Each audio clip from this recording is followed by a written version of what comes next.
Good morning everyone.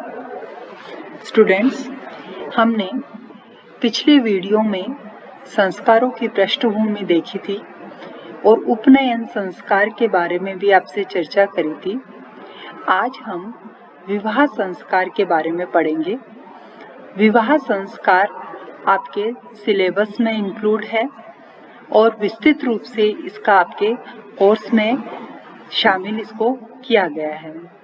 तो विवाह संस्कार को पढ़ने से पूर्व सबसे पहले हम ये देखेंगे कि इसकी पृष्ठभूमि क्या थी, इस संस्कार का उद्देश्य क्या था। ये सभी टॉपिक इस वीडियो में कवर होंगे। विवाह संस्कार भारतीय संस्कृति में विवाह का महत्वपूर्ण स्थान है। इसे एक धार्मिक संस्कार के रूप में ग्रहण किया गया है। यह एक विधि का बंधन नहीं बल्कि धार्मिक बंधन है, जिसे तोड़ना सामाजिक मूल्यों के विरुद्ध माना गया है। इसे एक संस्कार माना गया है जिसका उद्देश्य विभिन्न पुरुषार्थों को पूरा करना है। यानी इसकी जो पृष्ठभूमि है वो पुरुषार्थ से जुड़ी हुई है। गृहस्थ जीवन का आरंभ ही विवाह से माना गया है। इसमें न केवल स्त्री पुरुष के आपसी संबंध बल्कि उनकी धार्मिक, सामाजिक और सांस्कृतिक प्रक्रिया भी सम्मिलित है।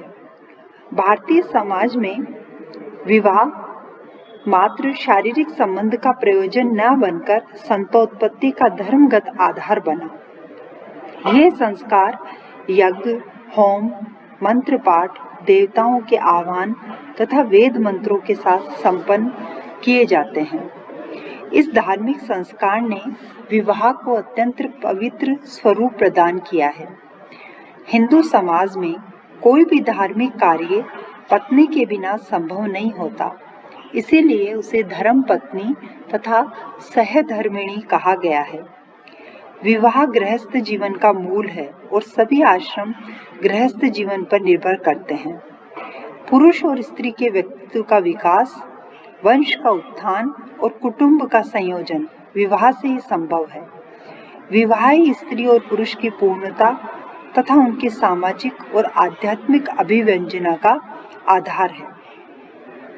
साधारणतः विवाह शब्द का अर्थ है वधू को उसके पिता के घर से विशेष रूप से ले जाना, परंतु संस्कृत साहित्य में इसके कई शाब्दिक अर्थ भी लिए गए हैं, जैसे परिणय, उपयम, पाणिग्रह आदि। हेमचंद्र ने पाणी ग्रहण के विषय में लिखा है कि पाणी ग्रहण के द्वारा पुरुष स्त्री का वरण करता है। विवाह संस्कार संपन्न हो जाने पर पत्नी को पाणी ग्रहीता कहा जाता है और संस्कार की विधि के अनुसार पाणी ग्रहीता शब्द परिणीता स्त्री के लिए प्रयुक्त होता है। हम विवाह संस्कार के उद्देश्य पर दृष्टि डालें तो भारतीय समाज में, हिंदू समाज में विवाह एक अनिवार्य संस्कार है। इसके मुख्य उद्देश्य है धर्म का पालन करना, पुत्र की प्राप्ति एवं रति सुख। चूंकि भारतीय समाज में धर्म को अत्यधिक महत्व दिया गया है, अतः विवाह संस्कार भी धर्मानुसार संपन्न किया जाता है। विवाह का जो सर्वप्रथम उद्देश्य धार्मिक कार्यों का संपादन, जो पत्नी के रहने पर ही व्यक्ति कर पाता है। यज्ञों को संपन्न करने में मनुष्य के साथ उसकी पत्नी का होना अनिवार्य बताया गया है। ऋग्वेद में देवताओं के पूजन में पति पत्नी एक दूसरे के सहायक माने गए हैं। तैत्तिरीय ब्राह्मण के अनुसार पत्नी रहित व्यक्ति यज्ञ संपन्न करने का अधिकारी नहीं होता है। याज्ञवल्क्य ने लिखा है कि पत्नी के मरने के बाद धार्मिक कार्यों के लिए दूसरा होना चाहिए। पद्म पुराण में भी कहा गया है कि गुणवती सहधर्मिणी पत्नी को त्याग कर जो व्यक्ति धार्मिक कार्य कृत्य करता है उसका समस्त धर्म निष्फल हो जाता है। अतः धार्मिक कार्यों को संपादित करने हेतु विवाह संस्कार अनिवार्य माना गया है। विवाह का दूसरा उद्देश्य हमने लिया था पुत्र प्राप्ति। हिंदू समाज में पुत्र का अत्यधिक महत्व है। पुत्र उत्पन्न होने से ही पुत्र से ऋण मुक्त होता है तथा पुत्र संसार सागर से पार करने की एक नौका भी माना गया है। महाभारत में भी पुत्रवान व्यक्ति की प्रशंसा और पुत्रहीन व्यक्ति की निंदा की गई है। ब्रह्म पुराण में भी पुत्र उत्पन्न होने से पिता को 10 अश्वमेघों के स्नान का फल प्राप्त होता है, ऐसा उल्लिखित है। मृत्यु पर्यंत संपन्न किए जाने वाले संस्कार को पुत्र ही पूरा करता है। अतः शास्त्रकारों ने पुत्रोत्पत्ति को धार्मिक क्रिया के अंतर रखा तथा इसे एक विवाह की अनिवार्यता भी माना है। इसी क्रम में विवाह का एक उद्देश्य रति सुख प्राप्त करना है, जिसे प्राचीन व्यवस्थाकारों ने आवश्यक बताया, क्योंकि काम संतुष्टि से व्यक्ति का मानसिक और शारीरिक संतुलन बना रहता है तथा वह स्वस्थ और सच्चरित्र आधार पर समाज का निर्माण करता है। हिंदू दर्शन में जो पुरुषार्थ बताए गए हैं, उसमें भी पुरुषार्थों में काम को मुख्य रूप से स्थान दिया गया है, परंतु हमारे समाज में काम सुख सर्वोपरि नहीं बल्कि गौण है, क्योंकि हिंदू दर्शन में धार्मिक क्रियाकलापों को संपन्न करना एक मुख्य कृत्य विवाह संस्कार के लिए माना गया है। विवाह के उपयुक्त उद्देश्य व्यक्ति को शालीन और सदाचारी बनाते हैं। स्त्री पुरुष दोनों के व्यक्तित्व का उत्थान इन्हीं उद्देश्यों के आधार पर होते हैं। विवाह दो व्यक्तियों में संबंध नहीं बल्कि दो परिवारों में संबंध होता है। परिवार में रहकर पति और पत्नी अनेक पारिवारिक उत्तरदायित्वों और कर्तव्यों का निर्वाह करते हैं। इसके अलावा कहा जाता है कि बिना विवाह के स्त्रियों को सद्गति और मोक्ष प्राप्त नहीं हो सकता है। महाभारत की एक कथा के अनुसार भी लिखा हुआ है कि जो कन्या अविवाहित रहती है उसको परलोक में जगह नहीं मिलती है।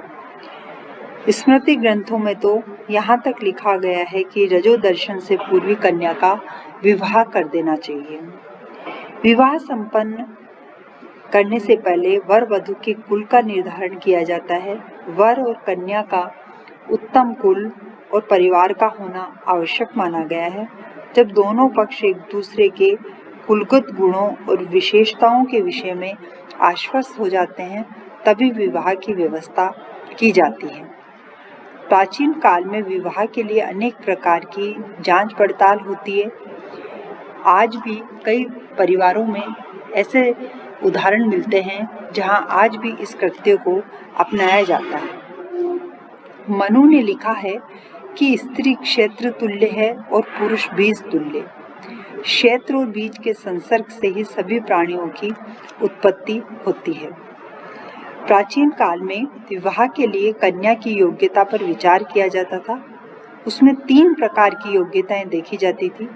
पहली शरीरगत, दूसरी बुद्धिगत और तीसरी आचरणगत। मिताक्षरा में कन्या में 3 गुणों का होना आवश्यक माना गया है। पहला, वह वर्ष से आयु में कम हो। दूसरा, पहले से किसी अन्य के साथ संबंध न हो। और तीसरा, स्त्री मां बनने योग्य हो। इस प्रकार इस टाइप की योग्यताएं मिताक्षरा में मानी गई है। वर वधु का विवाह तय करते समय उनके सामाजिक वर्ग, वंश, गोत्र, प्रवर, पिंड आदि का विशेष ध्यान रखा जाता था। समान गोत्र रखने वाले वर्ग से विवाह नहीं किया जाता था। अपने गोत्र से बाहर दूसरे गोत्र में विवाह करने की प्रथा प्रचलित थी। तो विवाह संस्कार में अनेक बातों का ध्यान रखा गया है, क्योंकि कहा गया कि जो सगोत्र विवाह वो वर्जित है। सगोत्र विवाह हिंदू समाज में निंदनीय माना गया है।